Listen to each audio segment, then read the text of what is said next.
Yo, hey guys, welcome back. This is Grant with Unbridled Outdoors, and today we're going to be talking about something that's near and dear to my heart, which is saving money.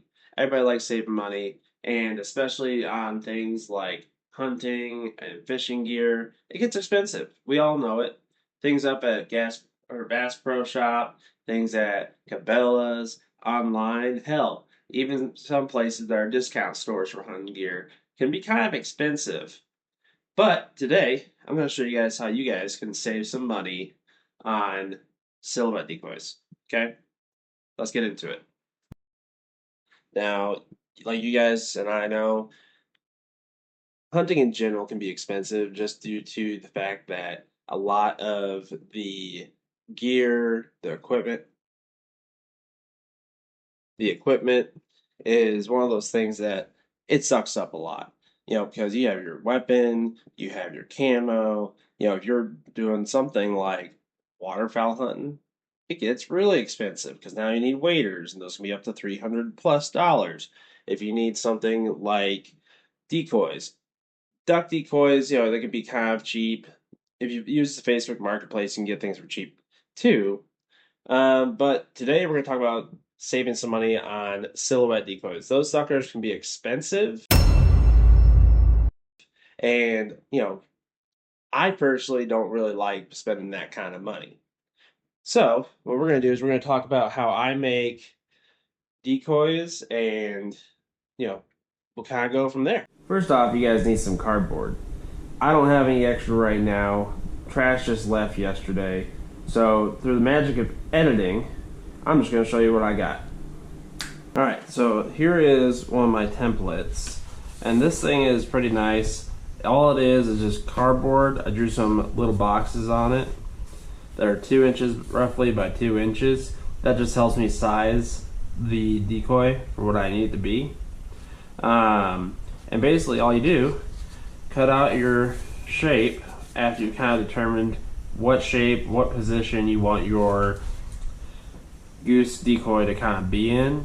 I've got this one, I've got one other one. I thought about making others, but these work great for me. So this is what it looks like. So let's take a look at what it looks like on the corrugated plastic that we have. Alright, so here's what it looks like when I've got a trace on here. Obviously we want to make sure that we have some pretty good colors to go off of. Geese are going to be one of those things where it's fairly simple to kind of imitate. And I'm not looking to get, super detailed with this. I'm just looking for a white belly patch, a black tail, a black head, a brown wing, kind of front chest area, and a white chin strap. Alright, and this is what it looks like once you get it painted.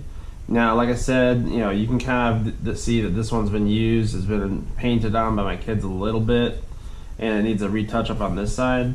But this side, you can see we have our white chin strap, our white belly, black kind of tail section, and that burnt brown color right there. And this is about all you need in terms of actually hunting. You just need them to see a goose colored shaped thing out in the field. And that's going to bring them in close enough for you to shoot them. Now, in terms of getting these guys to stand, because this is that corrugated plastic, you can kind of see here that it's got holes in it, kind of goes all the way up. Now, if you're like me, you guys are using, either something you bought from the store. I prefer to go up after political season and start knocking on doors with signs out front and asking if I can have those signs. That way, I'm saving some money, it's free, and I get these cool little stands. And what you'll do is take your decoy, match up some holes, make sure that you can get them in there. Here, I'll put it a little farther back. Maybe like right there. So there's one in. And you match up this one, get two in. And you just push them in. Like that. Now, I'll show you guys some pictures here